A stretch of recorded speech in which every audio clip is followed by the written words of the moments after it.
But in a world in which I'm trying to act in a way that I perceive betters the comics community, contributes to the art form in a meaningful way, and conduct myself with a sense of moral fortitude and stand up against the what I perceive as cultural bullies who've been taking advantage of the speculator markets for decades and ruining the art form that I think is the greatest art form in the history of mankind, and intrinsically an American art form that is also founded by literal gangsters in the 1930s.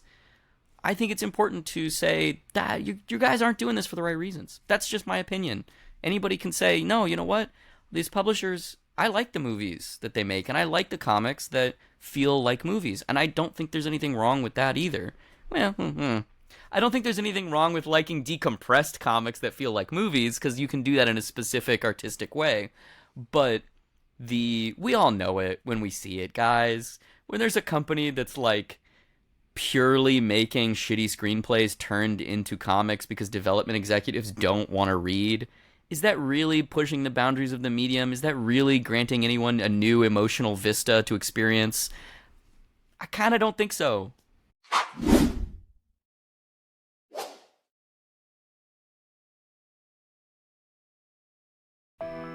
It's sometimes frustrating to be a fan of Dave Baker.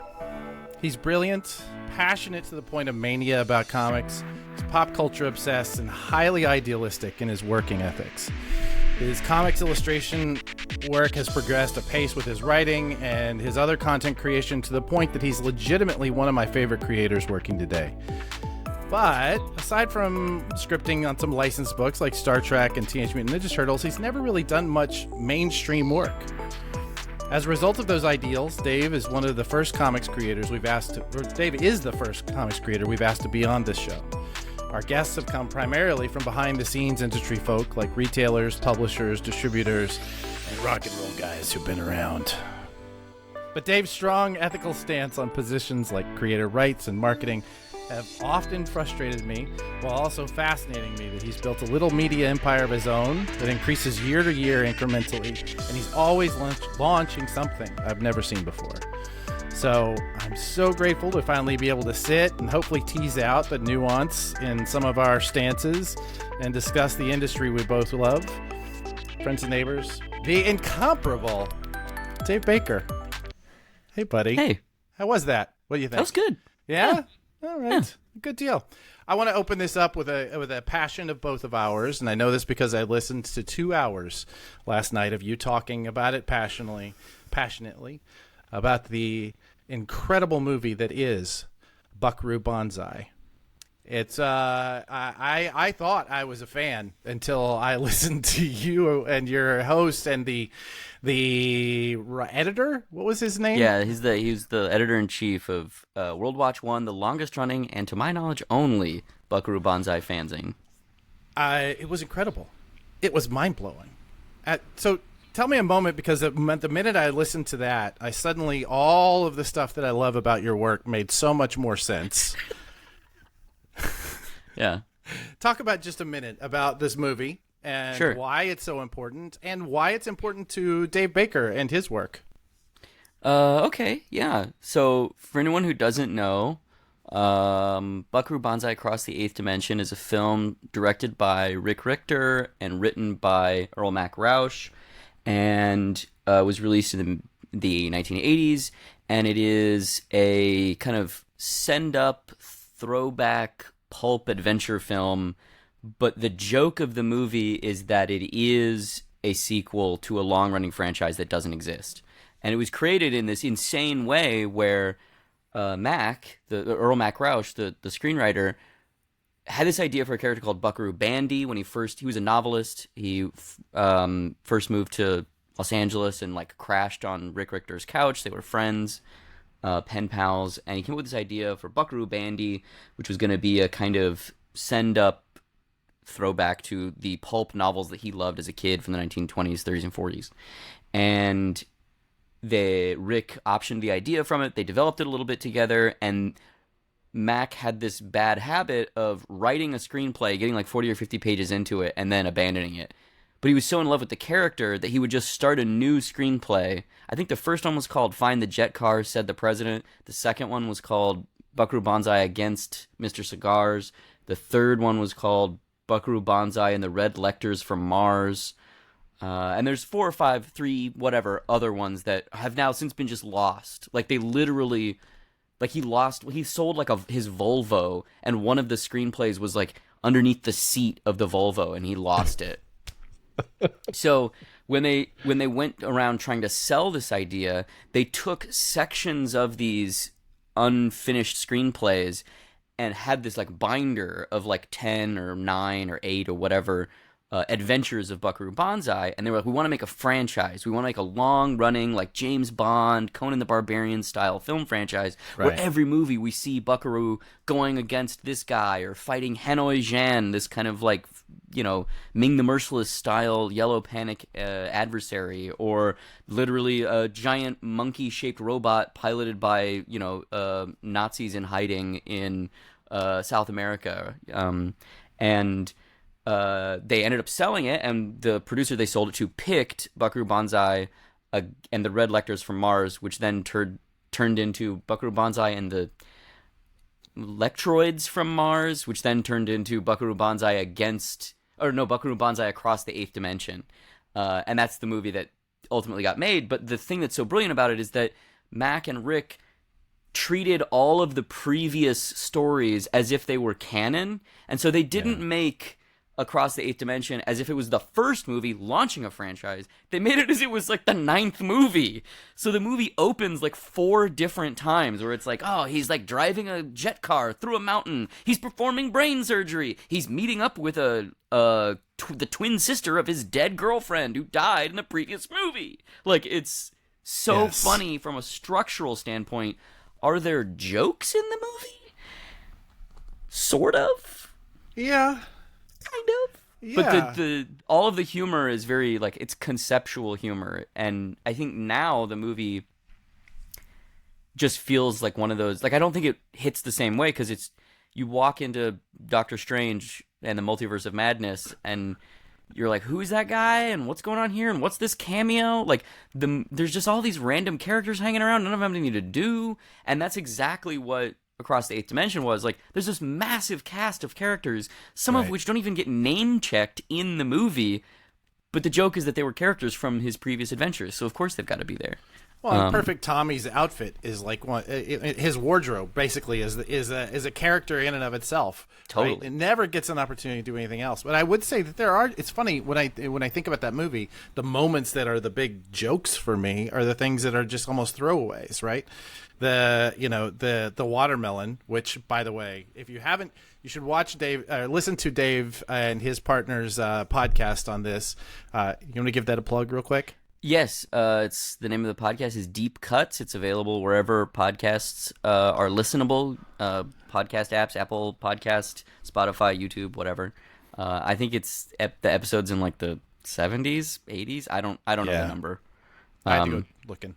But it is wonderful. But yeah, the moments like the watermelon, which you guys give an incredible explanation for, and like, the jet car dieseling out, when he gets out of it, those things like are my big laugh moments. But like, they are not jokes. Yeah, like laugh while you can, monkey boy. Is something I say all the time. That and where are we going? Planet 10. When are we going? Real soon. Yeah. Well, excellent. Well, looking back on that, and I'm sorry that I'm asking you to pull this thing that you did years ago now, but because of spending so much time with your latest book, we'll talk about that in a moment. It became obvious to me that this was such a big influence for you. Maybe I'm reading into that. No, it's 100. Did you notice the chapter titles? Like, come on, it 100% is. All of the chapter titles are like names from unmade movies or novels. And most of them are Buckaroo Banzai. One of them is the unmade Dr. Mordred sequel, Crystal Hell. And then the first one, I think chapter 1's title is Find the Jet Car, Said the President. So Yeah. we're talking about. Let me see. Am I on the screen Ooh, here? look at that! Look Look at at how that pretty gold that is. Oh foil. my goodness gracious! That Yeah. spot gloss foil that's so incredible. That's such a one top shelf. They make beautiful books. But Yeah, they yes, really do. this is Mary Tyler Moorhawk. And it is available wherever fine graphic novels are sold. It is it's an incredibly dense read. I will say that I am only halfway through, and that was me really putting in an effort trying to get ready for this interview. But it was striking so many chords for me, which is says a lot these days. But anything that can be that dense also has so much. But I want to talk some more about that. But let's go backwards a little bit and talk about young Dave Baker. Because I have, I've spent, my team and I have spent the last week or so really digging in, any interviews you've done, and there are quite a few. And Most of which have been seen by sevens of people. sevens. Sevens of people, bro. Well, listen, we're gonna get into at least 9 or 10 with this. So there. I mean, if we get all the way to the end, it's probably back down to 7. But so talk to me about young Dave Baker growing up. What I do know, you grew up in Tucson, Arizona. I do know at some point you went to the library with your mom and you discovered Tintin. And then I don't really have anything until 2016 when Teenage Switchblade ends up on Kickstarter. Fill in that gap for me, because that's a big gap. Like, what can you say about young Dave Baker? What about your folks? Where do you come from? Give me some of that. Yeah, sure. So I grew up in Tucson, like you said. In an era where comics and just generally, like, I think being creative as a career wasn't necessarily something that was encouraged. But I was very fortunate in that my mother is a theater director and an art teacher, so she taught art classes at local high schools, and ran an independent theater company after that, because she, much like me, is a workaholic. And that's not true. She has a better sense of balance than I do. But I wonder where that came from. Yeah. Yeah, right. Yeah. So from a young age, she was very encouraging of to pursue creative things if that's something that you value as a person, and it was for me. And she was very nurturing of that, and helped me to skirt the logistics of reality, which don't always encourage those things. It's amazing what a positive force somebody can be just by being like, I think you can do this. Just saying, I think you can do this is a big boon to someone at the beginning of their creative journey. And I attempt to pay that forward by showing that same sort of encouragement to people when they come to me. Because for some reason people think I know what I'm doing, so they ask me questions, and I'm like, I don't know. But also, you can do it, bro. You can do it. I believe in you. And so I went to school. I got a full ride to the University of Arizona. I majored in illustration, made comics all through high school and college. Moved out to Los Angeles. Started struggling, trying to make things here, and eventually failed my way into a somewhat critically acclaimed, commercially not so viable career. All right. Well, so you moved to LA to become a comics illustrator, but like you don't seem to be that. It doesn't seem like you've ever rushed to the mainstream. And when I think about like the LA comics scene, it is very much about the mainstream. That's where I started in publishing, working for Top Cow, right? And I think at the other studios that are there, and it's places like, oh goodness gracious, I'm gonna forget all Boom of their is names. Here. Yeah. IDW is here now. DC is here now. Right. But when I moved here, But they back weren't. then, no. Yeah. No, honestly, the dark answer here is that I spent a year living in San Diego. My partner at the time and I were living there in a very rough area of San Diego, which does not have a reputation for sounding rough, or being rough. But there used to be 3 mental health facilities surrounding the 3 points of downtown. and they got shut down by Reagan in the 80s, and because of that, there's just there's a large issue surrounding mental instability and homelessness and unhoused people there, and the area I was staying in was a little rough, and after multiple exciting incidents. Okay. I came home one day and there was a woman overdosing on my front steps, and I looked into her eyes as there was no one there, and she was foaming at the mouth, and I Oh had to use my God. foot to scoot her head out of the way so I could open the iron gate to go inside to call an ambulance to come Oh help her. God. And that moment was something of a pivotal point for me, because when that happened, I started thinking, what am I doing? I'm working at a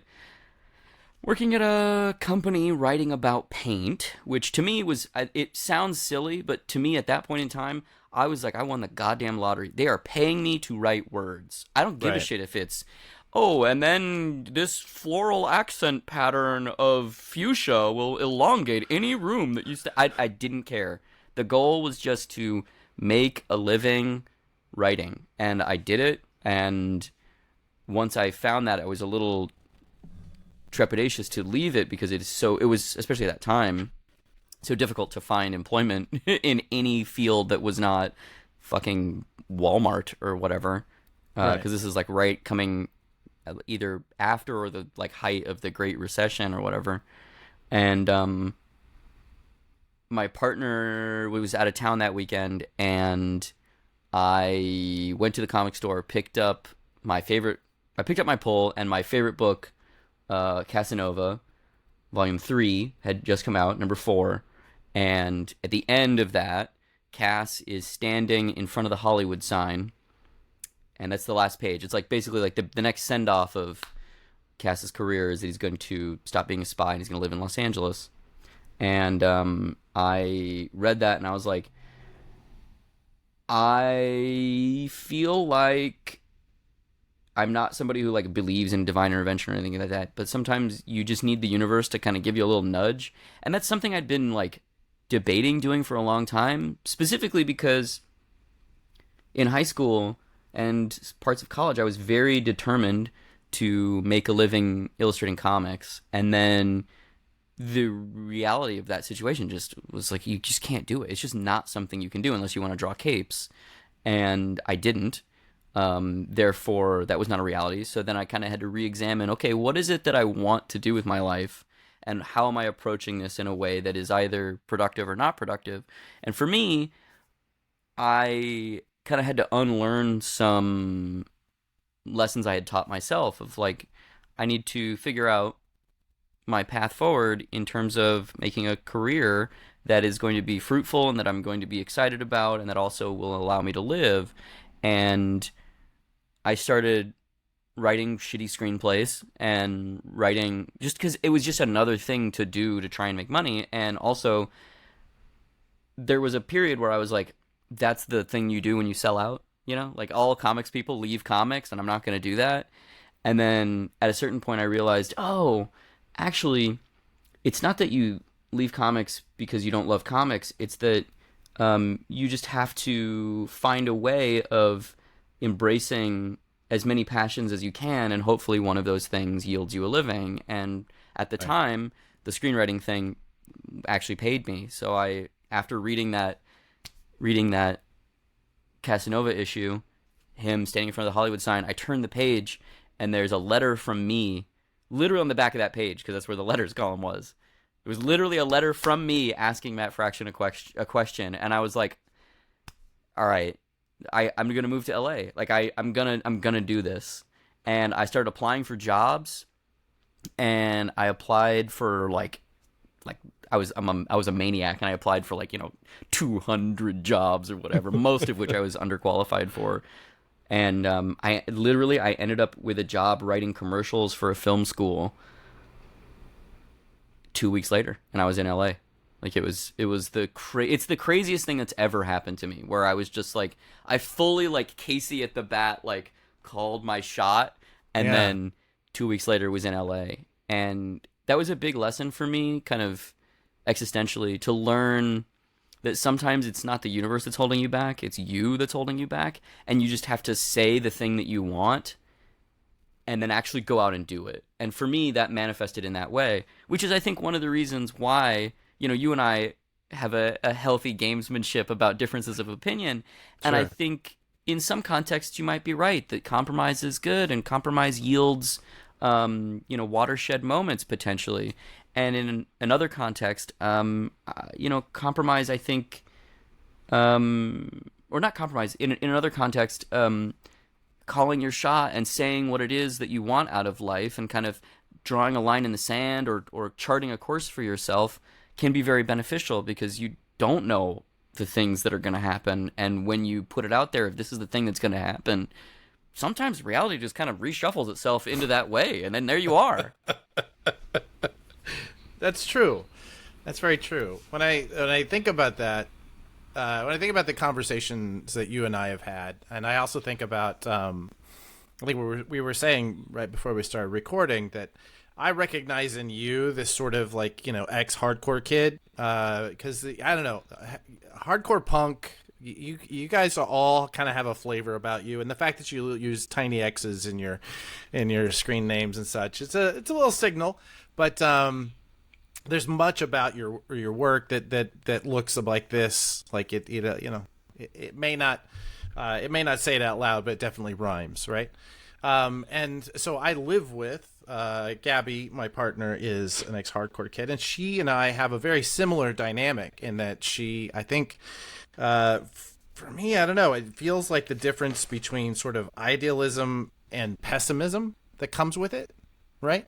So there's this idealistic view of what the world should look like, and this pessimistic view of what the way the world tends to hit you with, right? Versus what I think of as for me, optimism and pragmatism, right? I'm optimistic that I'll figure it out. I don't need to tell the world how to be because I know I'll just figure it out. I'll figure out whatever the world sends me. But when it's like when we're talking about something that is the way the world should be, I tend to think, well, it's just not the way the world is, and I think that to me that's where this dynamic feels like it's coming from. But it is interesting to think of it as I'm gonna make the universe that I want to see by saying it out loud. I like that as a viewpoint, and maybe I'm the one who's just being pessimistic, I suppose. I don't know. I don't think there's a right or a wrong way of approaching those things. I think it's just a personality type or a mode of living, right? And I think I also, I like a lot of, not everything about this is not black and white, but I like a lot of the tenets of like thelemic Satanism and kind of like willing things into being and pushing yourself where you're scared to go because the great unknown is what forges us. Like those are interesting concepts to me. And I don't know that I necessarily think that it's a one-to-one factual reality, but just as a thought exercise, I find that outlook very very compelling, very kind of like, oh yeah, Sure. there are times where it feels like the right charismatic turn of phrase can push things in one way or the other. And like I've Yeah. been in those meetings where you just say the wrong thing and things tank. You say the right thing and all of a sudden you have a lot of money now. Like Right, exactly. Oh yeah, I've been in those meetings as well. I think that you know what I realize now is you must have gotten this from that book that Oprah was pitching all those years ago. So obviously you're Oprah's no. is that a joke about the way, the path? Was it called? What Was it called The Secret? I think it was The called Secret? The Secret? Yeah, Yeah. that's what it's from. Yeah, The Secret. Yeah. Yeah. Wait, is that the one that the guy just completely like lied about, or is this a different? I don't know. I don't know. I don't know anything about Oprah other than like she was in The Color Purple and people want her to be president, I guess. I don't know anything about Oprah. I'm much older than you are. She was pretty influential there for a minute, But yeah, there was this view of if you can say the thing that you want, the universe will make it happen for you.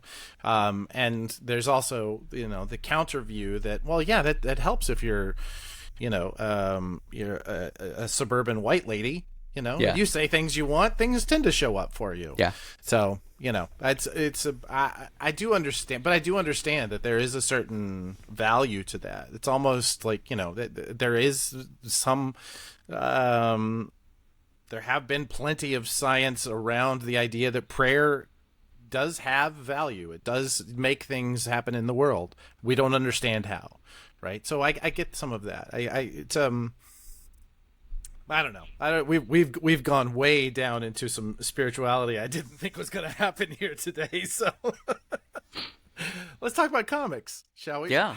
That's not what we're talking about right now. I thought maybe we are. How do you describe yourself? Because when I think of you, obviously I think of you as a cartoonist. I think of you as a writer. But the more I dig, I mean, you're a podcaster, you're a historian I would say to some degree. You've made some really interesting film I've seen that feels very much like it was all done by the same hand. So that makes me think it was all your hand. How do you think of yourself? How do I think of myself? I don't know. I think, are you asking for like a definitional sentence about like what it is that I do, or are you talking about? Maybe it can be just as simple as you're at a cocktail party and somebody says, "What do you do?" But I usually either say I'm a writer if it's like normies, because that's easy for them to comprehend, or if it's comics people, I'm a cartoonist. Yeah. Okay. How do you break up your week? I was thinking, I often ask people how they break up their day because I find that to be really interesting. But then people want to like really deep dive into their, protein intake. But how do you, because you're obviously always moving. Every time I've ever spoken to you, you've always have something coming out. Your podcast has how many episodes now? I don't know, 187, something like that. Right. Exactly. Yeah. Every time I speak to you, you've got some new interesting piece of work to look at. Like, what does your week look like? Are you like a planner? Do you just continually chase down the next deadline? What is that? How do you break that up? Yeah, I mean, I guess it's partly so. Part of it is, 8 a.m. to 4 p.m. I'm working a day job, and then, frankly, I get a little sleepy boy. I'm a little sleepy boy sometimes. Mm-hmm. So sometimes I got to take a little nippy nap or just eat a meal or whatever. And then I usually work from like 6 to midnight, 7 to midnight, something along those lines on my stuff. And it's a pretty rigid, regimented metronome of like when the thing is done, then I move to the next thing. And there are some rolling deadlines of like, every Tuesday every Monday night, there's got to be a new script for the podcast for us to record. Or, if Nicole or one of my other collaborators is waiting on scripts, that's the thing that takes preference, obviously. Right. But then if it's not those things, it's just, okay, well, I don't relax well. I'm always making something. So, if it's writing something or drawing something or whatever, yeah. Weekends are just a full sprint for you all the time. There's no point where you just it depends. Sometimes I have familial obligations or a convention, but if it's not one of those things, it's full, like, full work, and then at night I'll go do something typically. All right. So 2016, you launched your first Kickstarter, Switchblade, excuse me. Teenage Witchblade. Get at me, Top Shelf. Man. Let's make a Teenage Witchblade book, right? No, get in there. No, I thought you were gonna go straight to my old boss. Why can't I think of him? Top Cow. Top Cow, not Top That's what Shelf. I meant when I said Top Shelf. I just misspoke. Okay. Yeah, yeah. I'm imagining now your Witchblade. I think it would be good. I mean, they got Marguerite Bennett on there now. I mean, it's just I feel like you're next. Honestly, I really like the Darkness. I really Oh like yeah. Jackie Estacado and the Darklings, and I know that costume must be a bitch to draw, but after they got rid of the costume, it just doesn't. It's like I Yeah. don't care about like a crime gangster thing with monsters. Like I want the Yeah. weird friction of like he's a gangster, but also it's this weird '90s superhero stuff, and there's monsters. Like if you take the superhero All those costume out of it, it's not. Pointy bits. Yeah. Yeah, it's too digestible. Like I want the weird thing. So where does Nicole step into your narrative? I'm going to jump back here. So Yeah, sure. You're Fuck Off Squad. This is a Nicole. You and is this your first story together? So when I first moved to Los Angeles, I was just trying to get things going with me as a writer, and I think most of my existing social network saw me as an illustrator. So I was trying to just prove to people I could write. So what I did is I came up with this idea of I'm going to do a web comic, and I'm going to make it be 8-page interlocking short stories, and Smart. I'll draw connecting tissue or whatever. But whenever those characters show up, they'll always be drawn by the same person. So I would just go to local drink and draws here in Los Angeles and meet artists and bullshit and befriend them and then gaslight them into working with me. Because I didn't have any money. I just didn't have Right. any money. So I would like talk to people, be like, hey, I'm doing this thing. Do you want to hang out and draw 8 pages? And there was a lot of no's. And I was like, oh, yeah, no problem. I'm not paying you. So Right. I get it. No's a perfectly reasonable response to I'm not paying you. Yeah, but 8 pages, that's smart. I don't think a lot of people, I know a lot of young writers who get into this thinking, well, I'm going to find this guy, and he's really excited. He's not getting paid. He's really excited, though, to do my 300-page epic that I've been imagining since I was in college. 8 pages at a time, much smarter. Much Yeah, smarter. so I made a volume, like a 250-page volume of that. It was called Action Hospital, and I met Nicole at a gallery opening with a couple of my friends who had been in Action Hospital, and she had come with one of them or was friends with one of them or something, and we went to a bar afterwards, and we were all sitting around drawing and doing karaoke or whatever, and we just kind of became friends, hit it off, and I was like, you're really good. Like, have you ever thought about making comics? And she was like, no. Really? I'm an editorial illustrator. And I was like, oh, really? Well, you're really good. If that ever changes, please let me know. And we kind of, over the course of the next couple months, became friends, and I convinced her to do this 8-page comic, and I think she kind of got the bug, and then we made some zines together. We tabled at a local zine fest, and I think that's when it really clicked for her, where she was like, oh, we drew some things, we took it to Kinko's, we made a little book, people came and bought that little book, and there's a positive feedback cycle, and we could do it again. Let's do it again. And so from that point on, we've kind of just taken that zine money and grown it and made stuff and made books, and we made a horror comic that was all in one room, where it was like a single background plate, and then she drew a bunch of people moving around the room, and as you turn the pages, the action plays out. And that was the first kind of longer form thing that we did. That was a very cool effect. I remember bringing somebody to your table saying, look at this. Look at what they've done here. Yeah. I've never seen anybody do this on a comic before.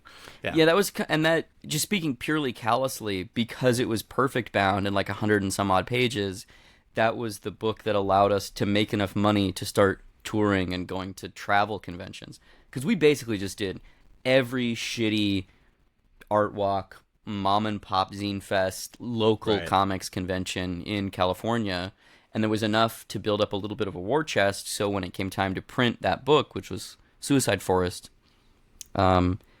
we could print enough so that we could afford to fly places or travel places. And then after that, we made the first Fuck Off Squad book, which was the first book that it felt like actually had real traction of some kind. And then Kickstarter was getting more popular, and so for the second volume of Kickstarter, I was like, let's just put it up on Kickstarter. Like, we'll set the goal for $500. Worst case scenario, even if we fail, I'll put in the $500 and we won't fail. And we made $5,000 on it, which at that point in time, to me, $5,000 on a comic that we were gonna print ourselves anyway, Right. was like fucking winning the lottery. I bet. Yeah, it was amazing. I mean, it's not enough to live on long enough to make a comic, but it's definitely enough. If you already have yourself a little structure around it, that makes total sense. And you're gaining those new customers too, right? I mean, yeah, totally. You had to have introduced you to them. This does. I do want to continue on with the narrative, but it does lead into one of my questions, which is, talk to me about how you think about you're building your audience.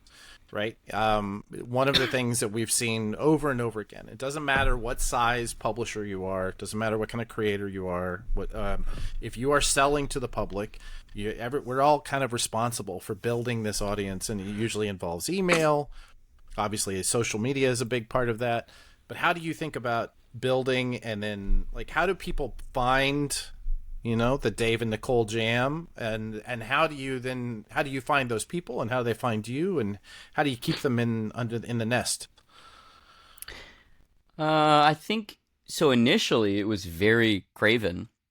My initial strategy was just, I'm going to friend request every single fucking person in the comics industry on Facebook, and when our Kickstarters go live, I'm going to direct message every single fucking person in the comics industry. Like, it's not even like, because that's the only way you can. The time, it's different now, but at the time, that's the only way I could see being able to harness like that bulldog, like, I'm gonna do this myself energy, because mailing lists weren't as popular at that point, and also it's a passive thing to try and get people to sign up for a mailing list, where sending people direct messages was unregulated by Facebook. It's different now. You can only send 100 a day. All right. Aw. And I'm really surprised, considering how many direct messages I'm still getting.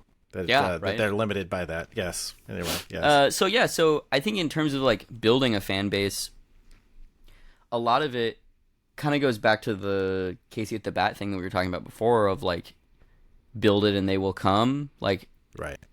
I'm not saying that Nicole and I are the first person to make like teen coming of age dramedies or whatever. Like 100%, Los Bros Hernandez, Strangers in Paradise, even Ghost World. Like, there's lots of stuff that has come before us. But I will say that I think the like magic sauce in it is that Nicole has a really great sense of acting and milking the drama of moments. Like, I literally will write in the script sometimes, do the Nikki G hair blowing in the wind thing here.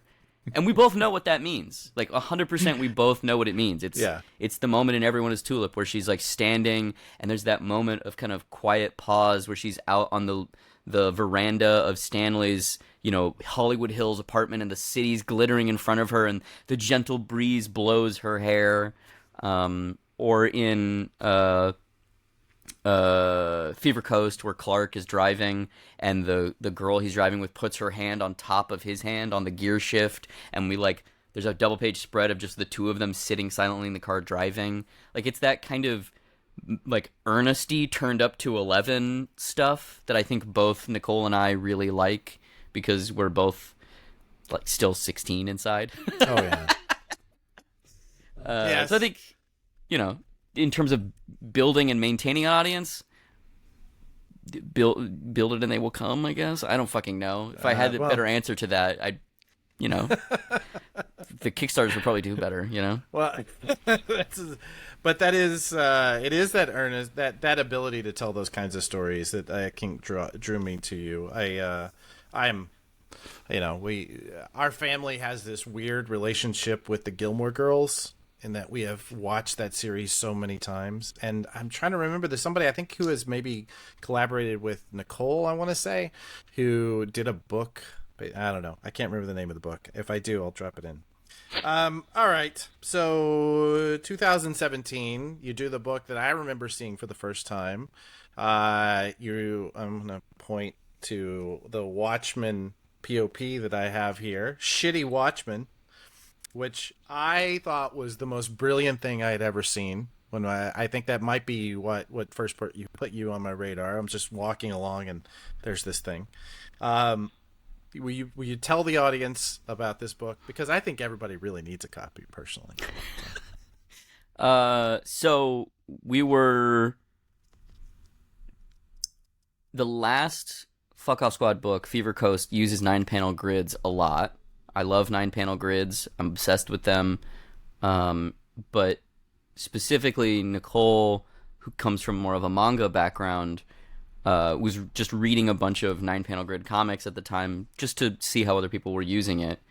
And she read Watchmen, and she had said, like, oh man, the compositional elements of the 9-panel gritter was really impressive. Sure, the deconstructionist stuff, like, yeah, that stuff's great. I get it. But the way Dave Gibbons is using space is fantastic. And we had this whole conversation, and she sent me a text that was like, wouldn't it be funny if I just did this for the whole book? And it was a little like thumbnail drawing, like this big, of one of the pages of Watchmen that she had just done, like a thumbnailed, like just examining the spatial relationships of everything. And I was like, no, no, no, no, no, no. We're doing that. That's amazing. That's 100% what we're doing. And this was like December 28 or 27, 2016. And we went to a New Year's Eve party, January 1st or December 31st, whatever, with all of our friends. And I asked everybody there, like, do you want to do this? We're doing this. Do you want to do this? We're gonna do it next weekend. Do you want to do this? And so everybody that I asked said yes, and we got together at my friend Malachi Ward's studio over in Pasadena, all 12 of us or 10 of us, whatever it was, and we all just sat at a huge long table, and everybody did their chapter. Everybody got assigned one chapter, except for me. I took two, the first one and the last one, and then my friend Colby Bluth put the files together, and this is the point in the story that I love telling, because it's that last 10% which makes a project amazing or can fail. One of the artists involved wrote like a back cover copy that was a very factual, like 12 artists or 10 artists got together in Pasadena and we did this because we love Watchmen and we made it dumb. Isn't that funny? And I was like, no, no, no, no, no, no, no, no, no. You don't understand.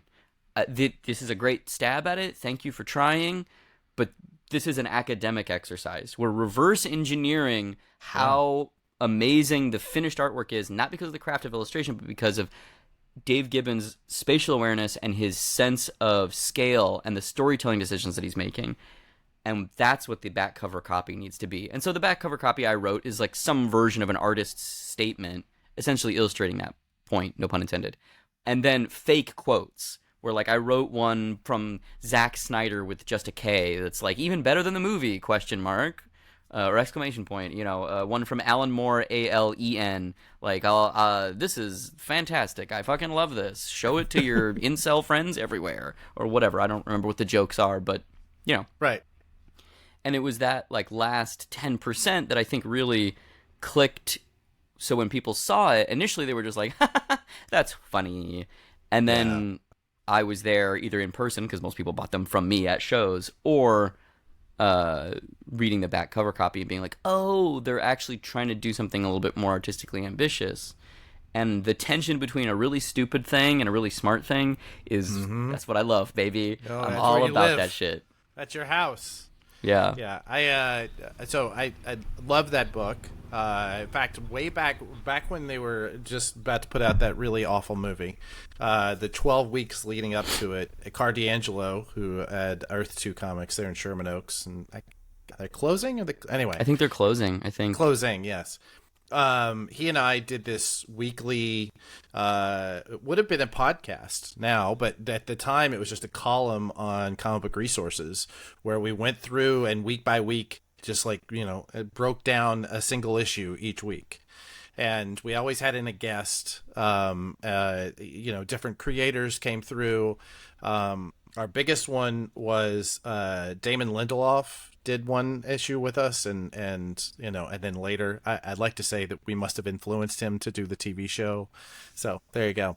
I'm sorry. But yeah, so because of that, we ended up at this dinner with Dave Gibbons once, and we all both just kind of got kind of giddy and nerdy and about it. And he was telling us stories about things like we're talking about the issue 5, right? Fearful Symmetry. Yes, his Fearful Symmetry, which is, it's the same forwards and backwards. It's a palindrome. And we were talking about that, and he said that the craziest part about that is not that they pulled it off, but that by that time they got to that place, Alan was writing script pages, putting them into a cab, sending them across London to Dave, who was then sending over the pages that he had done based on those last batch of script pages. This cab just kept going back and forth. At no point were the script pages and the art pages in the same place at the same time. And just the fact that he pulled that off, I don't know. I just don't understand how the human brain works that way. I don't get it. That's crazy. Anyway. I know. It's anyway. Sorry. Nicole and I met him. I think either that San Diego or the San Diego after. One of our friends had waited in line to talk to him and had asked him, "Are you aware of this thing, Shitty Watchmen?" And he was like, "No." So our friend came and got us. Also coincidentally named David.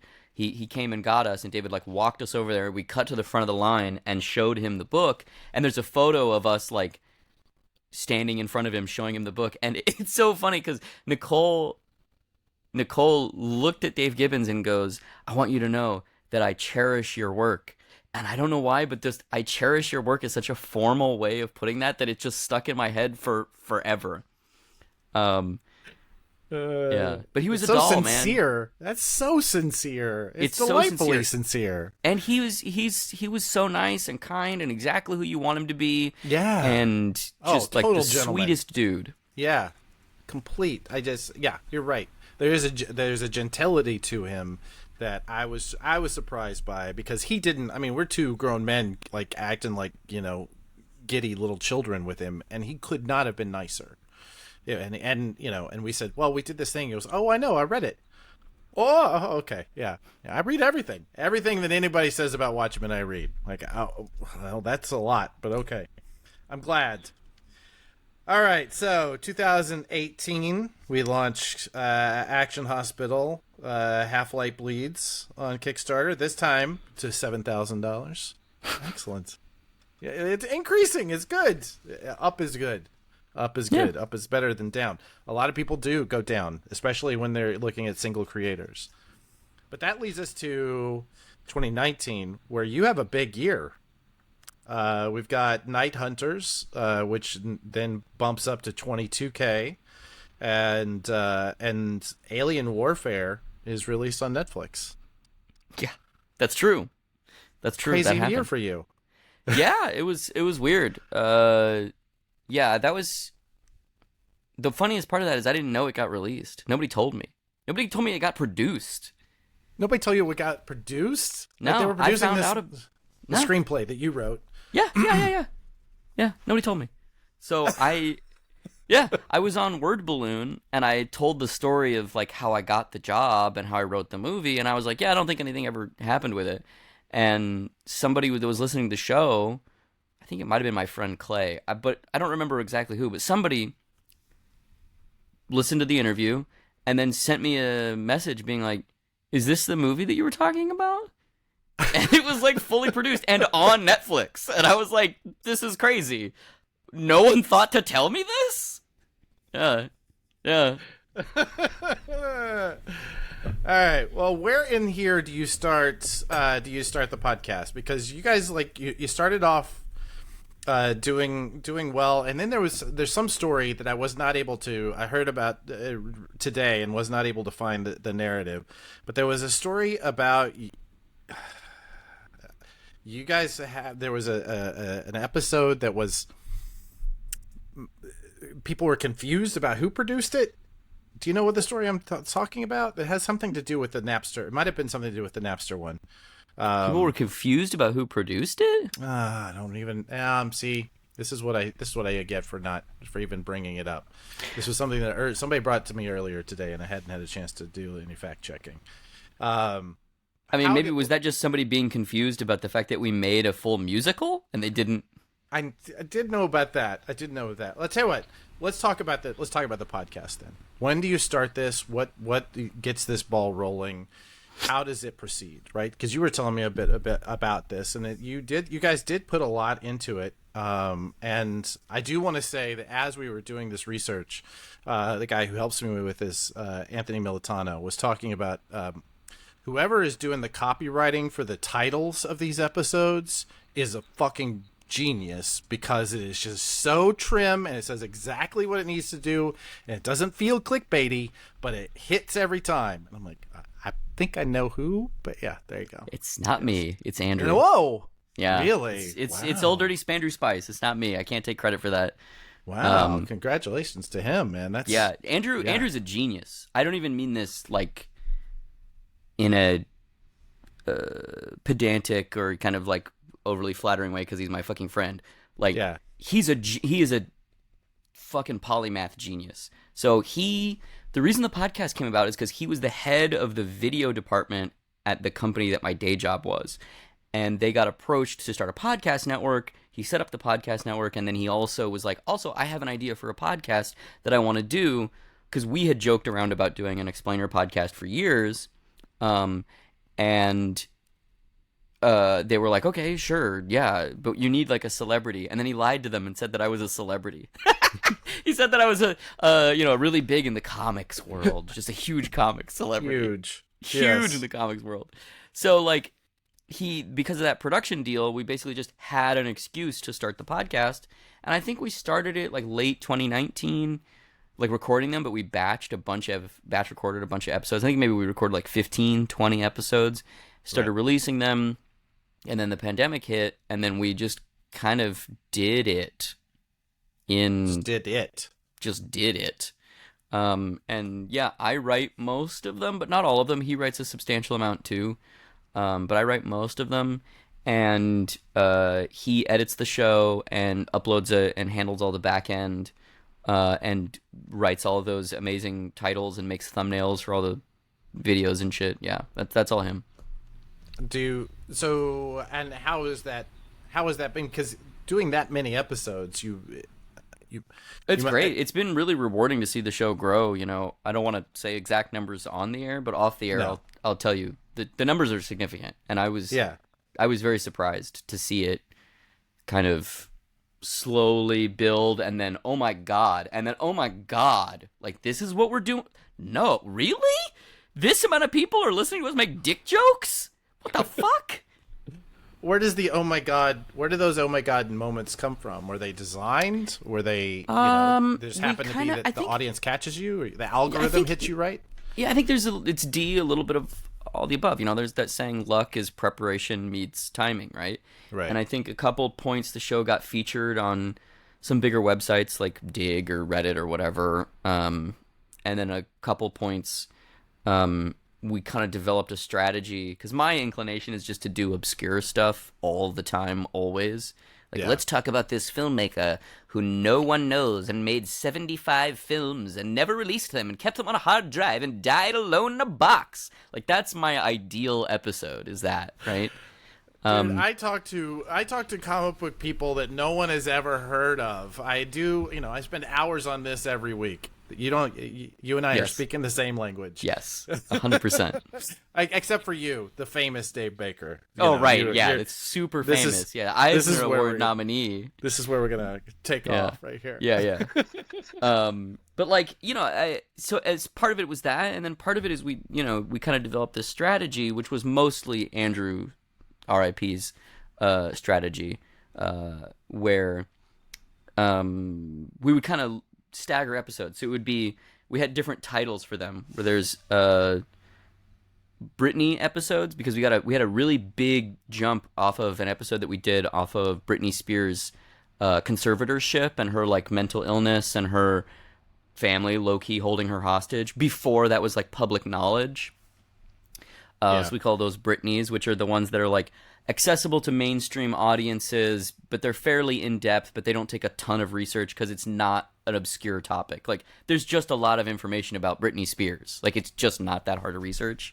And then then the ones that I like we call Laz's because we did an episode about this artist named Laz Rojas, who's a man who in the 1980s wanted to be an actor, wrote 6 feature films for himself to star in, couldn't get any feature funding, so he used a VHS camcorder to record 80 different characters as audition pieces. He played men, he played women, he played an alien, people in blackface. It was, it's not, and the weird part is he doesn't think of it as racist. He thinks of it as, look, I can play anyone. And this audition tape, the Laz Rojas audition tape, is kind of infamous in VHS collecting circles as like just the craziest fucking thing you've ever seen.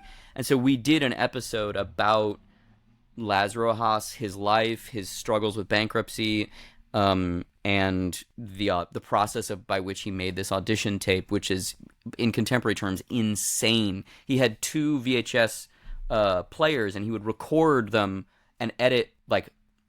From hitting play on one, he'd have to wait 3 seconds and then hit stop on the other. Or he would hit record on one, play on the other, stop. 3 seconds later is when the cut would happen. So he got like this insane, like became a virtuoso of like 3-second delaying editing from VHS to VHS duping. It's insane. And the tape is mesmerizing because it's insane skill dedicated to something that is very, very strange. And also, his acting is really good. He's like very compelling and emotionally raw because you can tell that this person is like opening up their heart and it's all fueled by attempt. And I just love the story and I am obsessed with him and I've emailed with him multiple times and he hates me. And it's mesmerizing to me. Frankly, he's mentally ill now. Right. I don't know that he was then, but now he's very mentally ill. And so I have offered to try and help him a few times, and it has not gone well. And so those are what we call Laz episodes, and then we have our middle episodes, which are Lasnies, and we kind of like, Lasnies.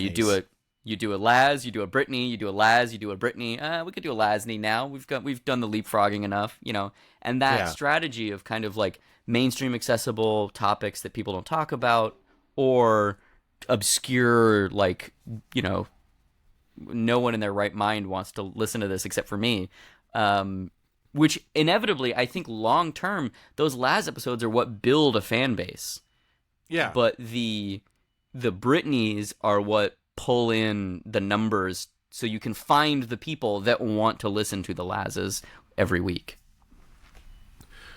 Well, so this actually does, I think, dovetails nicely into a section that I did want to get into with you. And we talked earlier about, the sort of idealism versus, pragmatism, for lack of a better phrase. But, you and I have talked a lot over the years about mainstream comics versus, sort of indie and independent comics. We've talked about, your stances on companies that are, say more focused on generating intellectual property than they are, making, capital C comics. Yeah, which is most fucking comics companies. Like most of them are in it to try and stay afloat, but Well, yeah, but the money has to come from somewhere, and that money is invested by people who want property to back up the money that they've invested, right? And that property comes in the form of intellectual property that they can use elsewhere, right? That's one way of looking at it. Another way of looking at it is that maybe that money should come from the print rights that the author is granting in exchange for advances, which is the way that every other print industry on Earth does it. Those other print industries aren't, we've seen some gains, I think. But, all right, be that as it may. Here's my question. This is the point where the audience is going to get really uncomfortable, but we both know that it's fine. Oh, yeah. This is the good shit. Yeah. Yeah. My not concern, right? When I talk about you to other people, and I talk about how much I love your work, and I talk about how much I love the stuff that you do, it's true. I've had these conversations multiple times. To, Adam? I was carrying this book around, C2E2, and people were looking at it, and we were talking about it, and we were talking about you and how much I think you're, incredibly talented. And legitimately, I mean, I'm not saying this in any hurtful way. All the people I'm talking to had not heard of you. Yeah, right? Of course, yeah. And that's just the nature of how you've chosen to play this game. You are an incredibly talented writer. If you wanted to play the game in the same way that many other people play the game, you would do that kind of one for them, one for me. You would do a Brittany in comics, and then you would come back and do a Laz, right? I have my son. His name is Lazarus, and so I'm having a hard time focusing past that. But why not have that as an overarching career strategy as well? I mean, it works for the podcast, obviously, and you obviously have that talent and that ability. You could, I mean, you already are doing some licensed books, right? And feel free, by the way, when we get through this whole thing, you feel free to tell me to cut this whole section out. No, it's fine. It's fine. Okay, all right. Yeah. Because I don't want to be insulting. I just you're not insulting. Okay. I think you are presuming more access than I have.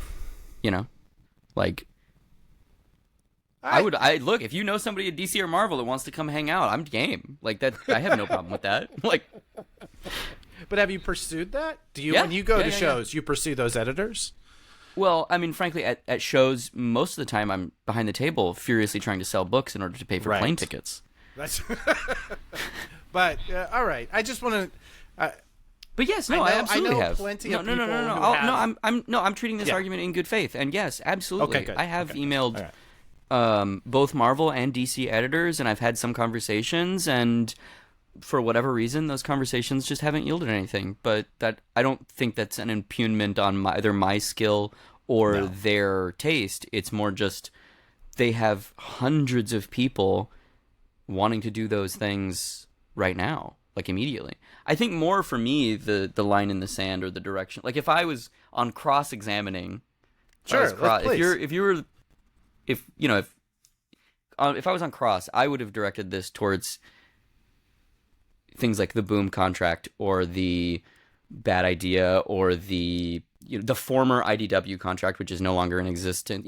Contracts like that's more where I'm like, this is fucking bullshit. Like working for Marvel and DC, do I think those contracts are fair? No. Do I understand why people do it? Yeah. And I probably would too. If they were like, you want to write a Superman kid? I'd be like, what's that up in the sky? It's me. But you don't get the Superman gig until you've done the IDW gig, or which you already done the IDW. Which I've already gig. done. Yeah, no. But what I mean is like the Boom gigs, those the places that are doing the quote unquote creator owns. The creator participation. Yeah, I don't want to get into anybody's specifics contract. You feel free. I won't argue with you. But but you play that part of the game too, so that you're in position, so that when the time comes, you're on the list of people that they go to look for. Right. That's the game, and you've chosen not to. Seemingly, to my eye, you've seemingly chosen not to play that game. Yeah, And I just think that those people are pirates, and I think I'm not interested in that. And I don't think that's the game. I think, from my perspective, I think that they take advantage of people in a pretty tangible way, and I think it's. I've been offered those deals before, speaking candidly, Sure. and I've just said no because that's I not. have no doubt, and that was what I was. That was Yeah, referencing. I've been offered those certain, deals, and I'm assuming. I've said no. That doesn't feel good to me. I So want why to does be. it feel like piracy though? That's the part that I want to push back on, because I work in that world and I don't see it as piracy. without saying anyone's name, I will Sure. outline a deal that was offered to me and tell you why I think it is bad for comics, why it doesn't yield good work, and why I said no.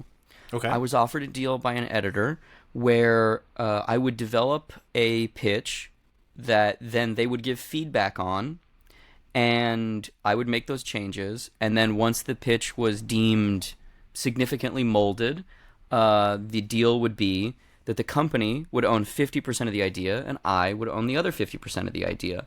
To me, that doesn't feel good, mostly because I don't understand why they own 50% of an idea when all they're doing is being like, the guy should have red hair. Like, I don't think that's accurate. And then the real thing for me that was the breaking point was after it gets approved and the idea is moving forward, an artist will then be contracted and the artist will then be hired. And I, the writer, will be given a Sophie's choice. I can own my entire 50% and the artist can be brought on as work for hire, or I can be magnanimous and I can split my half and take 25% and give the artist 25%. I have no aspersions cast toward anyone that takes that deal, but to me, that does not seem like a working condition in which everyone is approaching things in good faith and or with the interest of making good comics. I think that means we're making a pitch deck to show to Hollywood to try and get feature films off the ground. Well, feature films are part of that, they're part of that dynamic that allows those people to invest in this property, right? Feature films are part of that overall.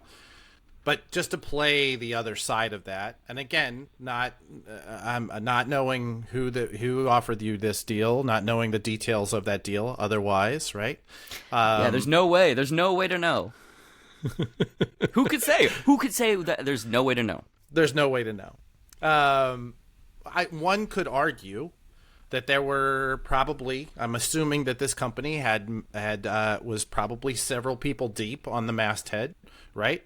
Of other people that were working on this project with you. They were working on it to promote it. They were working on it to produce it. There were editors. There were salespeople who were working directly with stores. They were working directly with book buyers.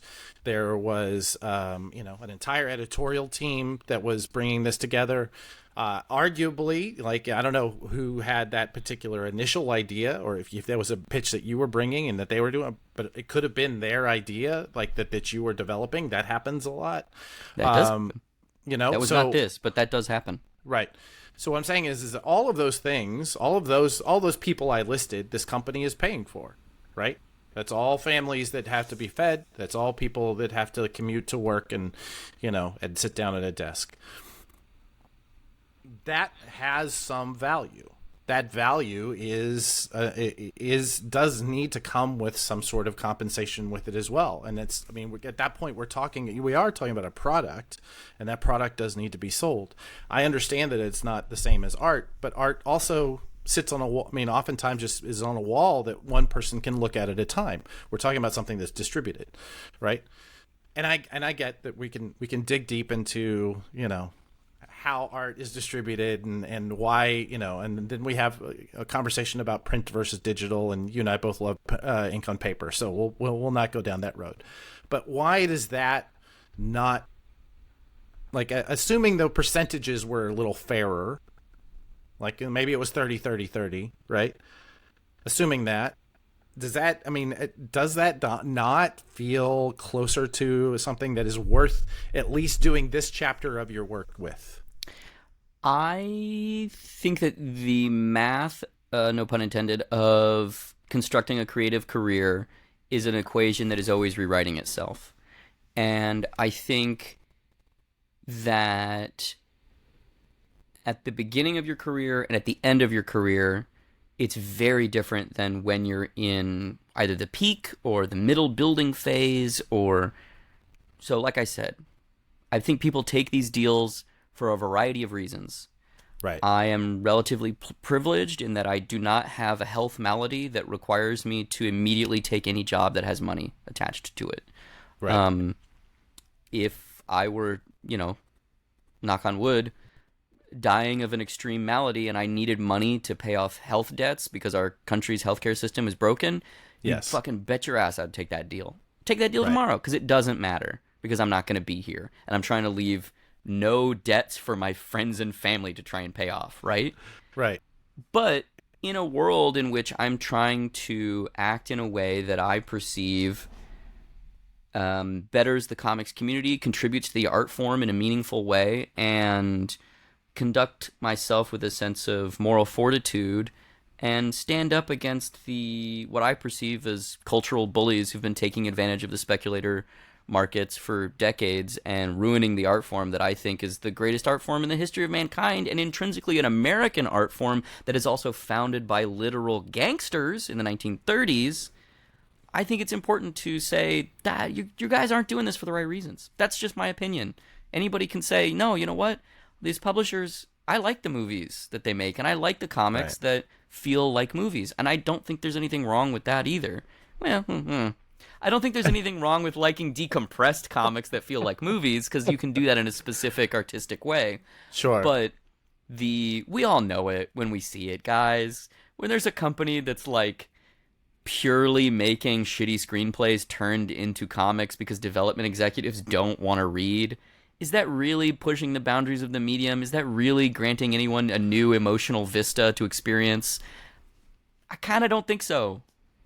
No, I don't. As far as that goes, I don't disagree. I think anytime that you're making a shitty comic just to have a pitch, I think you're absolutely right that you should avoid those. And if you have to take the gig, don't put your name on it. Right? I totally understand all of that. I think that I think that there are some people in this industry who are coming at it like using a different math of the ownership, or using a different math of the revenue model, or using a different math than you are, that are still really interested in creating a good experience and creating a good product, right? Yeah, I mean, perception is a hell of a drug, right? Yeah. Yeah. And That's a good everyone point. views themselves as the hero of their own story. And When obviously you're the villain. It's it could be. It could be. It could be. Well, and it's hard also to argue.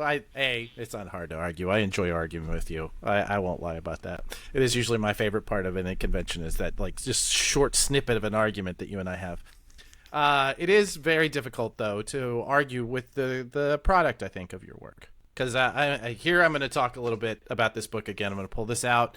You should have not yet pitched a book on this podcast, but I definitely am enjoying this quite a bit.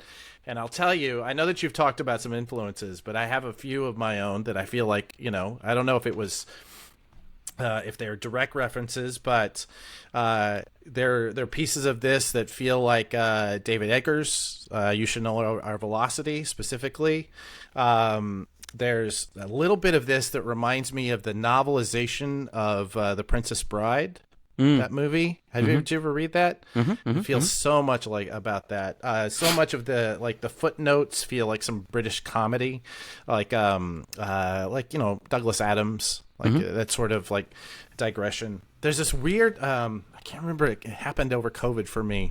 This weird Neil Stevenson audio thing, where they're like he's telling this story about these people who have a fandom about this fantasy world, and then they end up having to make a jump into the fantasy world, but they're also hunting down the people who created it, and it goes back in time to tell about the people who created the universe. You don't know this? I'm gonna No, find but this it and send sounds it to you. fantastic to me. It's awesome. It was all on audio. It was Neil Stevenson tends to write novels, but this was an audio play. I'll have to go back and find it and send it to you. Yeah. It's been wonderful. Can you tell me 4 years though, man? You said 4 years to draw this book. Yeah. What has come out in those last 4 years that you've done as a result? I mean, in the meantime, and how has this informed the Wait, the are Dave you Baker? asking like what other things have come out that have caused me to reevaluate, or the things that I was making while making this? Both? Yeah. Forest Hills Bootleg Society, Star Trek, the Turtles stuff. I think there's been a couple other things too, but I don't remember now. Like a lot of stuff has come out while I've been working on this, building this thing. Yeah. Yeah. It was rough. It was not an easy experience, and frankly, one that I was like, "This is stupid. Why did I do this to myself? Like, this is fucking dumb." But I think it goes back to the thing we were just talking about of like trying to contribute to the art form in a way that hasn't been done before, or bring influences that aren't prevalent. Like I don't really want to make rote retreads of things from the past or recycle ideas, despite making a book about nostalgia and recycling ideas and how alluring that is. But I think that there's a component to the book of, it was so difficult to get anybody to believe in it because of the fact that it's super dense and it incorporates photography and it's half a prose novel and people don't know me as a novelist. And I pitched it everywhere, man. I pitched it everywhere. And you've worked in a number of different places. Silver Sprocket, Dark Mm-hmm. Horse, IDW, and nobody's... I got it all the way up at Dark Horse to the final thing. And then it just wasn't a thing. Just wasn't going to go there. Which is, didn't fit. It is what it is. Fit. Yeah. Yeah. You found a fit, though. And they did a beautiful job. I owe Chris Staros. I jokingly always say I gotta, not disappoint Comics Daddy, because this book would not exist in the way that it does without him. It got a Publishers Weekly starred review where the last line is, this book is sure to delight fans of David Foster Wallace and Philip K. Dick, which when I read that shit, I fucking fell out of my goddamn chair. Sure. The comicbook.com review is simply put, Mary Tyler Moore Hawk is a masterpiece that will be taught in classrooms for generations to come, which is fucking insane to me. It's insane to me. I mean, come on, it's good, but no. It is. It's beautiful, though. You've done an incredible piece of work here, and I think it does show that there has to be a little madness, right, in diving into this. And it's obvious you had to work through some madness to get to the other side of it, right? It is the equivalent of doing 80 different characters in your VHS tapes and being able to hit pause in the right spot, right? Obviously, you had to hit some of that. You had to learn that piece. 100%. Right? Yeah. Yeah. How has it changed you as a creator during that period? Are you just done with comics? You're like, fuck this, I'm not doing this anymore. No, no, not at all. I think honestly, I think it's I think I'm a very different person after having made it, mostly because it genuinely felt like it was going to break me. There were multiple points where I was just like, I feel insane right now. I think this thing is amazing. Yeah. I look at this and I'm like, this thing could win awards. This is so different and so unique, and everyone I show it to is just like, nah, this shit sucks. And I'm like, I don't understand. Am I just fundamentally not seeing the same world? It really caused me to question borderline my own sanity. I was just like, this I don't understand what the fuck is happening here. Yeah.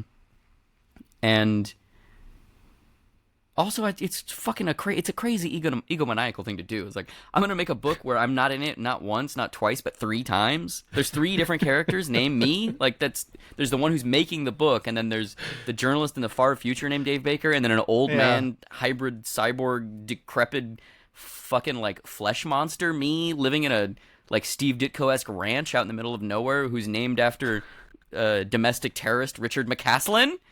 Come on, it's a weird thing. I fully know that it's weird, but I feel like the process of making it was just yeah, but it's so weird.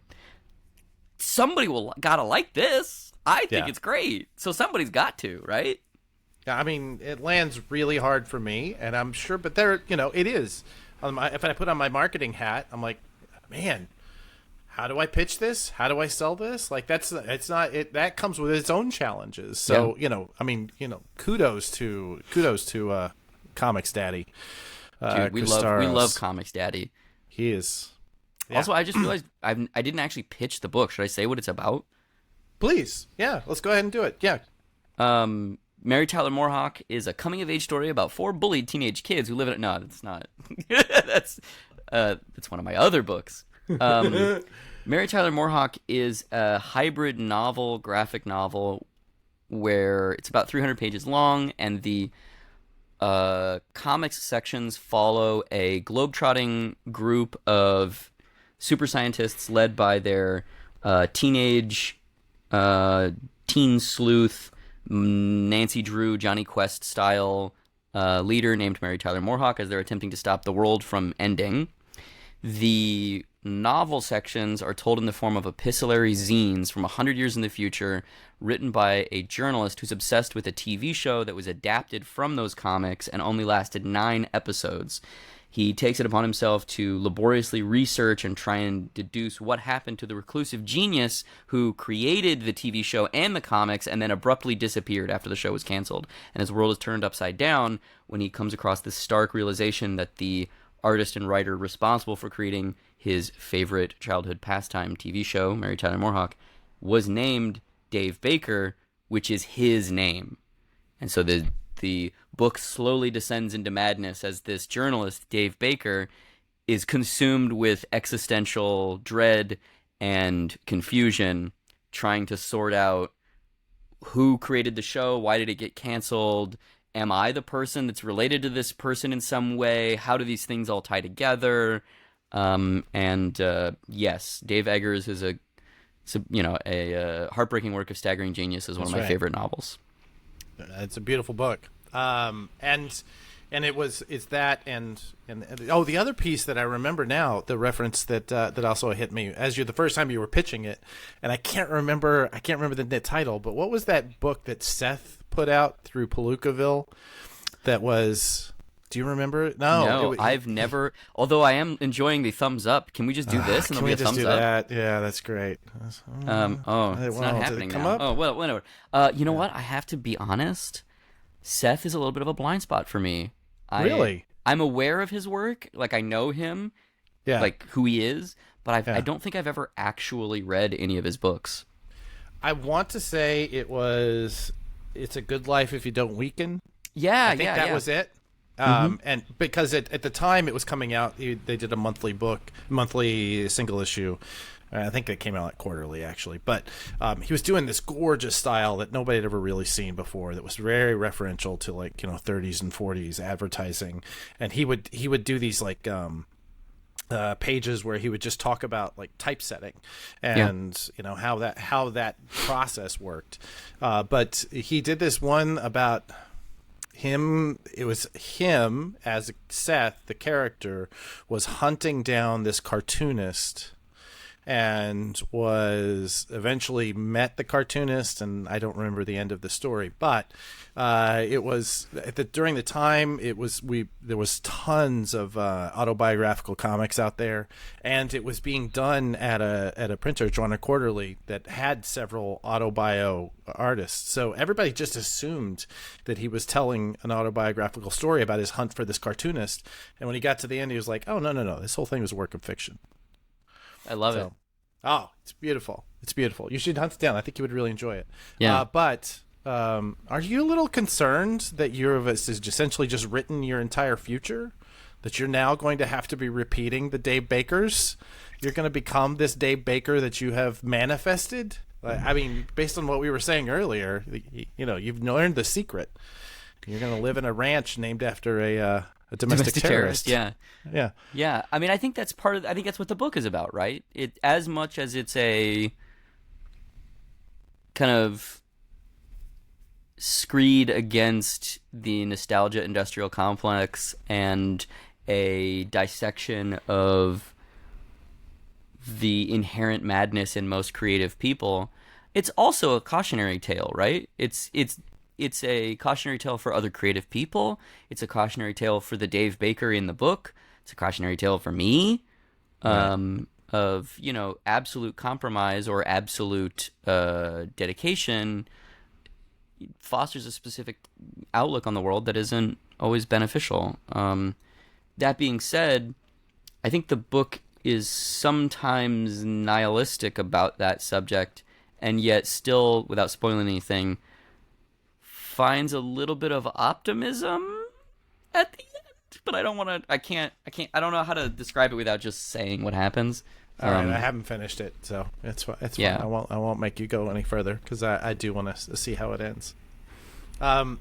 when we were doing this project, I'm going to shift gears back into work now that we've done done the job of pitching here. You, like I said, you've worked with Silver Sprocket, Dark Horse, IDW. Now, Top Shelf put out this incomparable book. How has this experience been? Because when we were looking for press for Dave Baker to do the research, this Dave Baker, not the other Dave Baker,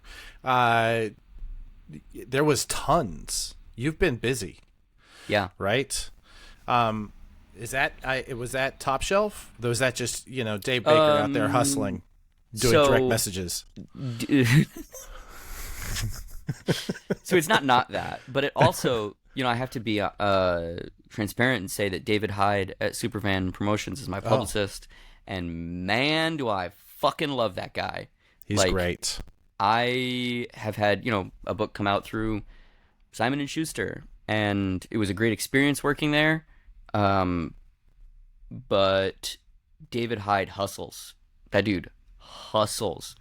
And he was able to get my book placed in places that I couldn't have.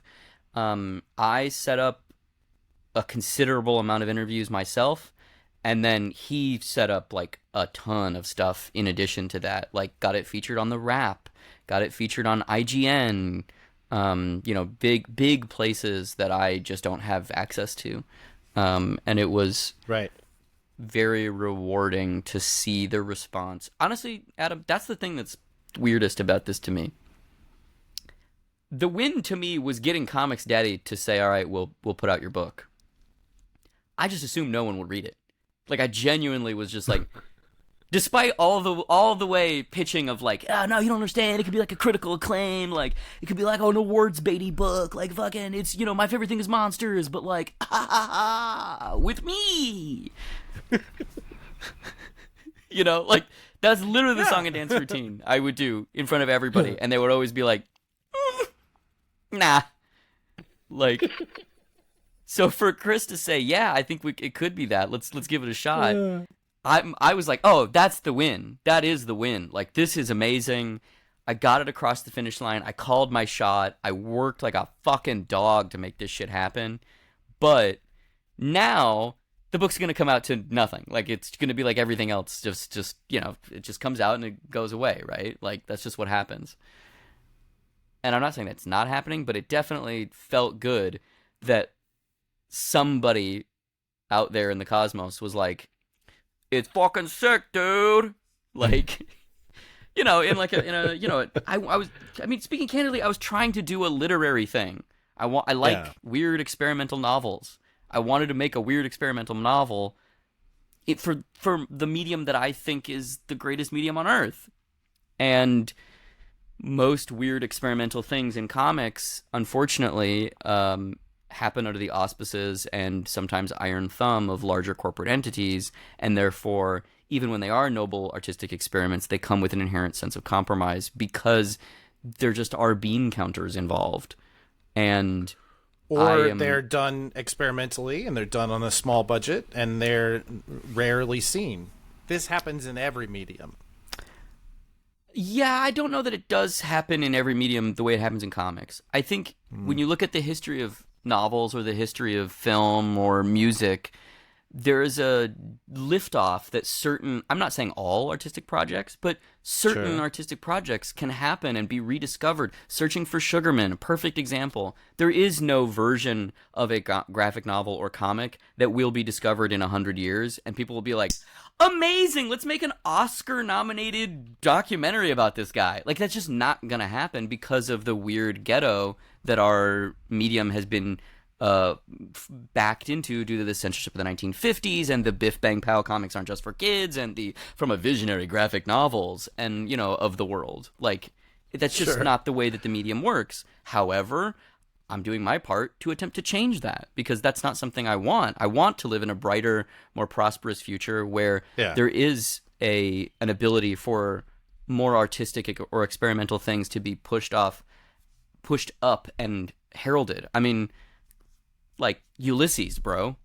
You know what I mean? Like, it's not that it's just weirdo the assholes in the corner like experimenting. Like there are mainstream foundational texts in novels, in film that are wildly 2001: A Space Odyssey, like it's a wildly experimental, visually inventive, big budget risk that was taken, and there is no version of that in mainstream comics. Man, I really want to argue with you on that, but I'm not going to. It would be very difficult for me to pull those examples out of the air. So I'm gonna let that one go. Wait. Are you being polite right now, or do you genuinely have some? Because I would. Tell me if there is one. Well, I feel like experimental comics are happening all over, and I feel like but you're right in that we don't know what sales numbers look like right now, but arguably a best-selling comic book, right? Let's say a single issue monthly on the stands is hitting 50,000 people, 75,000 people, right? If that comic was a YouTuber, they would barely be, in the money, right? These are not like this is not mass media. So every comic is arguably experimental. However, that said, you and I understand that there are certain publishers that tend to be kind of farms, right? As we said, for their movie pitches, and they're difficult. Those are difficult to call those experimental because they're anything but. They're just like, here's a variation on a pitch you've heard 1,000 times. We think this variation is new. But beyond that, I think that there are artists and writers who are experimenting every day. That's the thing that brings it to them. I think that is it as wildly inventive as this? Are most of them?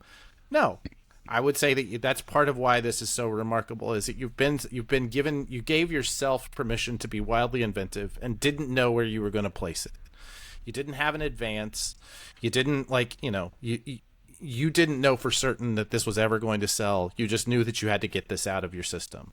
I think that is commendable, but I don't think you have to say no one else is being inventive. I'm not saying no one else. I'm not saying no one else is currently being inventive, and I'm not saying that people over the history of the medium haven't attempted that. I'm saying that for the lion's share of the medium's history since 1950, two companies have controlled most of the material produced, and most of the material produced was aimed at 13-year-old boys.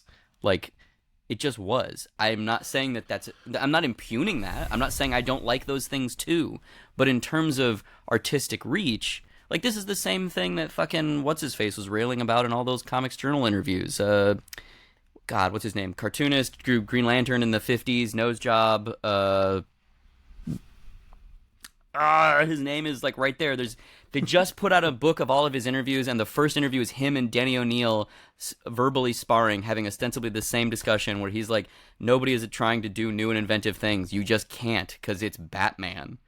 And Denny O'Neil's like, well, we've got one where Batman doesn't win. And it's like the most lukewarm comeback. And I love Denny O'Neil, but that debate was not one of his best. I guess my point, though, is that, like, we're not talking about the 50s and 60s and even the 70s. Like, anytime from 1985 to current, there are hundreds of books being put out in any given 100%. Month. Right? And there's stuff I could point to that came out in the last couple of years that I think is wildly inventive. Like, exactly. It's only at the center of the earth, or fucking what the hell's his name? This is my favorite graphic novel of last year. Pantheon put it out. It's about a film editor in the 1970s who moves to California to make a movie called Blood of the Virgin. Blood of the Virgin. That book is fan-fucking-tastic. It is so fucking good. I read that thing and I was like a cartoon character with my fucking hair blown back. I loved it so much. Sammy Harcum's Blood of the Virgin is fantastic.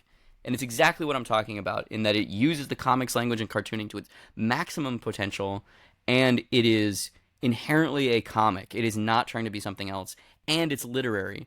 I loved it. But most things don't aspire to that. Like, they just don't. But most things in any medium don't aspire to that. That's my point. I think that most movies don't aspire to 100%. that. Most TV does not aspire to that.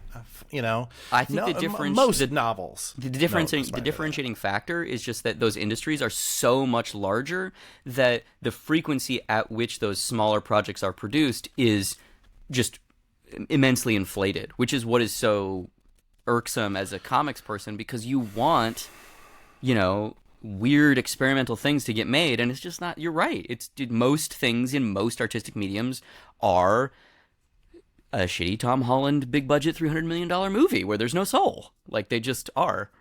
Because somebody's got to sell popcorn while other people are off doing this for 4 years. Yeah. But I think that inherently goes back to the conversation you were asking earlier of, like, why don't you want to compromise more?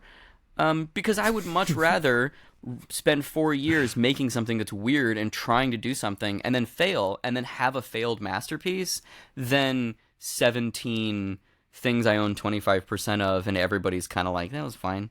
Like, that's just me as an artist, because that's the stuff I would rather read. I would rather watch Prometheus because it's not good. It doesn't really succeed at what Ridley Scott was trying to do, but it's fascinating in its ineptitudes. My only pushback on that is that I want Dave Baker to have an audience, and that's oftentimes how you build an audience, right? Yeah, and I think that this sells better if you did 17 of those, but maybe if you did the right 3 or 4. That's my pushback. Yeah, maybe. And I would like to point you to Star Trek Voyager 7's Reckoning as my attempt. No, that's not even true. I fucking love Star Trek. It's not even true. I know you do. Like, I literally, in my free time, go to Star Trek conventions. Like, I was like, I won the goddamn lottery. Like, this is great. And at the end of the day, all this is said and done, and you're on your ranch that you've named after a domestic terrorist. Do you know, before you do this, do you know Richard McCaslin's story? Do you know? I don't. Bro, no. You gotta look into this. It's so great. He's a domestic terrorist who dressed up as a superhero. Hold on, what? Yes, his name is Richard McCaslin. He dressed up as a superhero called the Phantom Patriot. He took like an M16, a katana, and a .45 to a resort that he was convinced in San Francisco that he was convinced were, I don't want to say the words so it doesn't get demonetized for you, but doing unfortunate things to small children. Monetized. Oh, okay. Yeah. And he was there to free the children.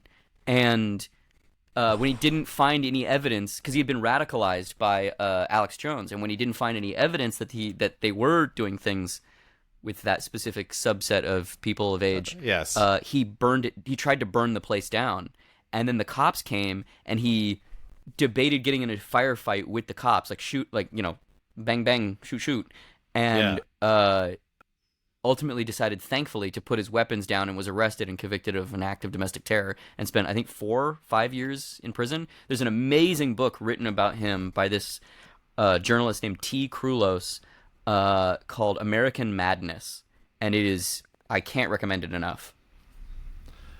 I honestly don't know how you have the time to consume and create as much as you do. It's easy. I don't have children.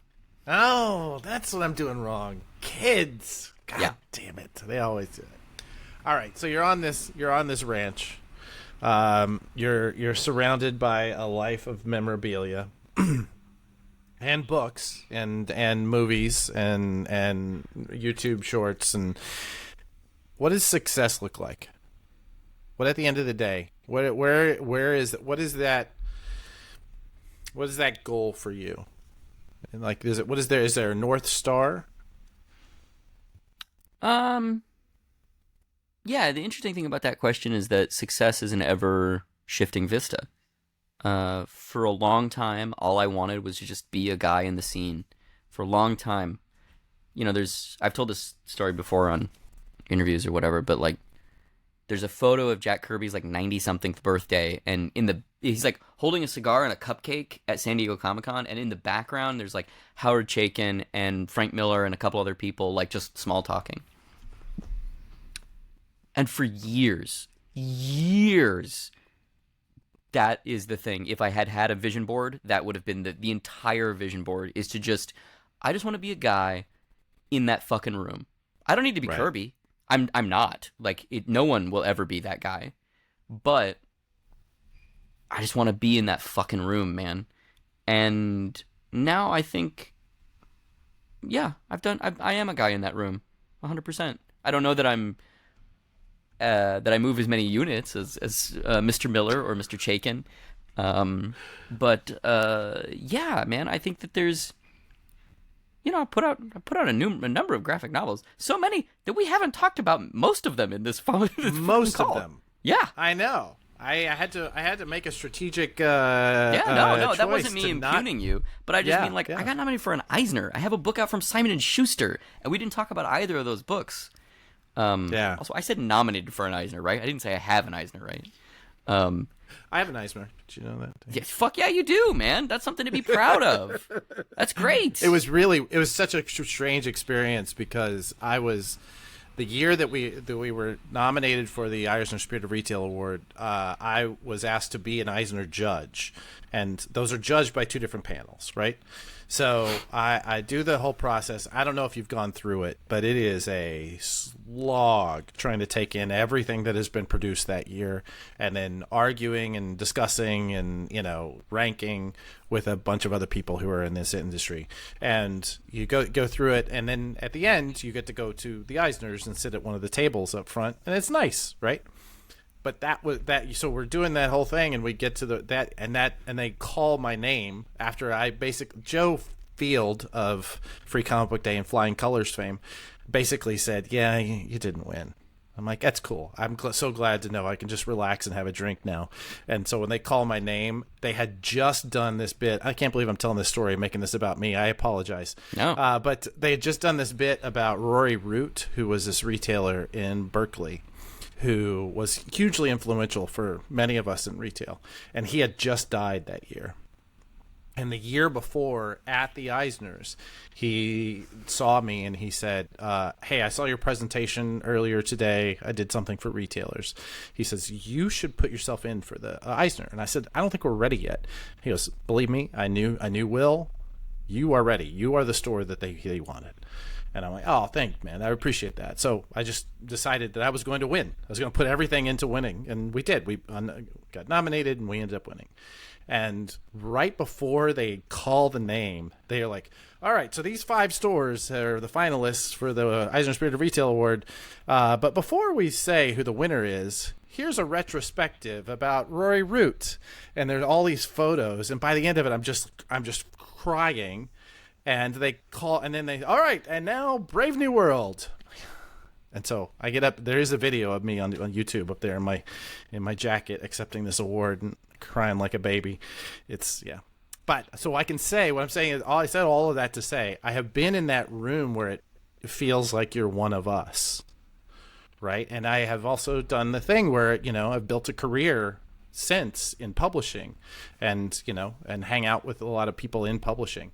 And I will say, I think of you as one of us, even though sometimes it's like, don't you understand who Dave Baker is?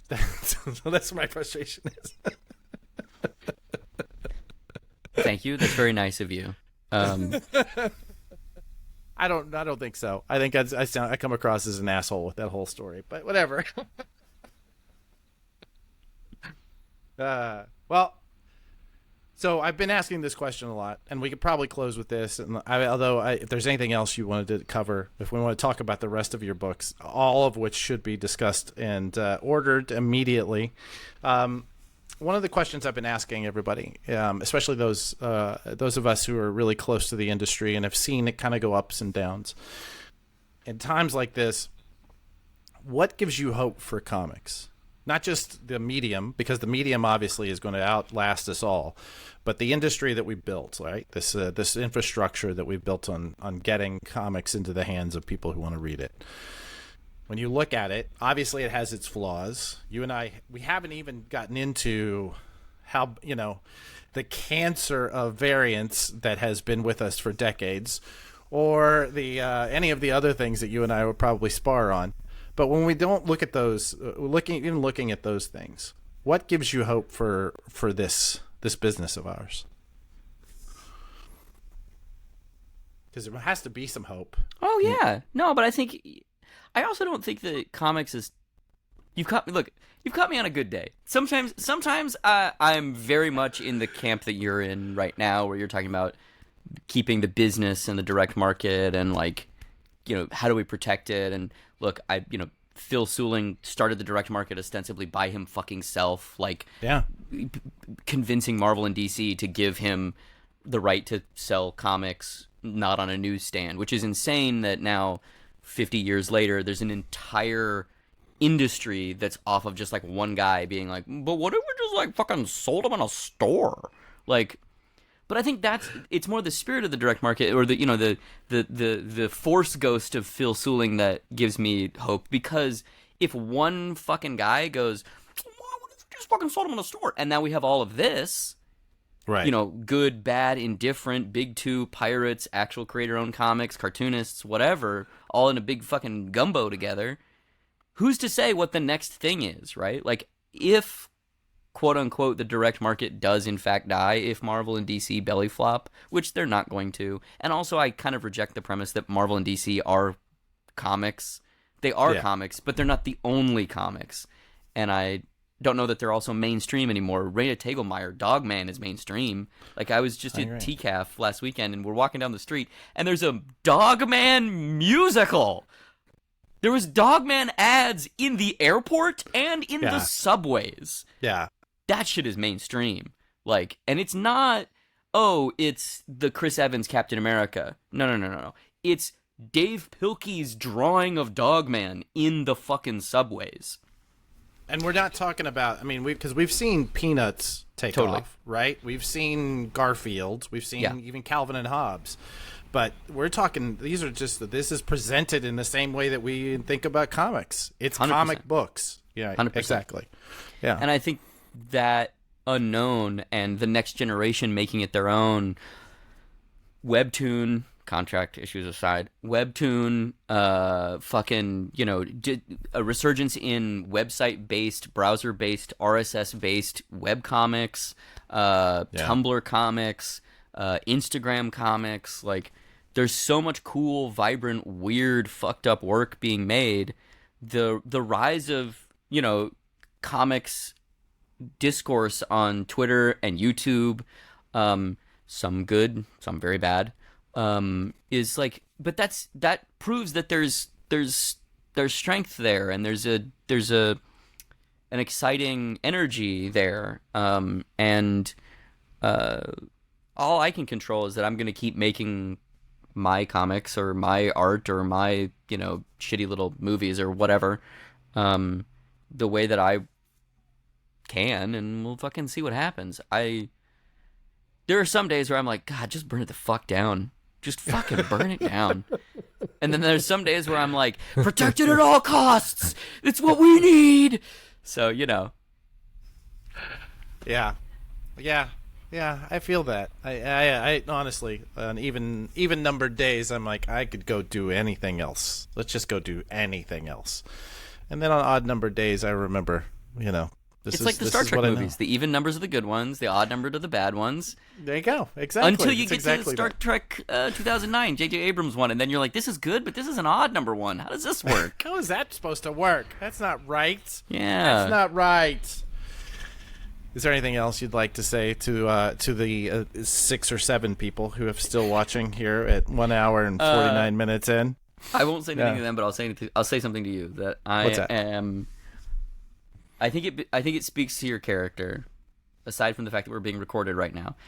But I would say this to you off, and I think I have sort of said this to you off being recorded before. But I think it says something to your character that you and I are very different people with very different outlooks, and yet remain friends and have a good back and forth. And I look forward to every time seeing you that we get to verbally joust. And I personally never take it as a condemnation of my perspective, but just that you have an alternate perspective, and I enjoy those backs and forths. As do I, which is why I definitely was looking forward to this conversation and put so much so much of our company. I kept saying we had to be prepared for Dave, and then, because I just knew, like, you, I think I have such incredible respect for the career that you've built, and I can't wait to see when you are the one with that crazy idea that changes the whole thing. I'm looking forward to being there. So awesome. Yeah, I don't know that I'm ever gonna top Mary Tyler Moore. I don't know. I don't know that I'm gonna make it any crazier, but maybe I will. I don't know.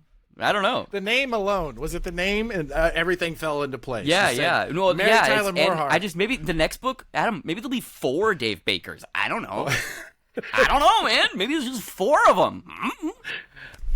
I think 30% more, 33% more Dave Baker. Who doesn't want that? All of the footnotes are just all work and no fun make Dave Baker a dull boy for the whole book. That's kind of great. You have to handwrite that though. I'm oh sorry. yeah, totally, 100%. It's got to be. It's like written in the margins. Yeah.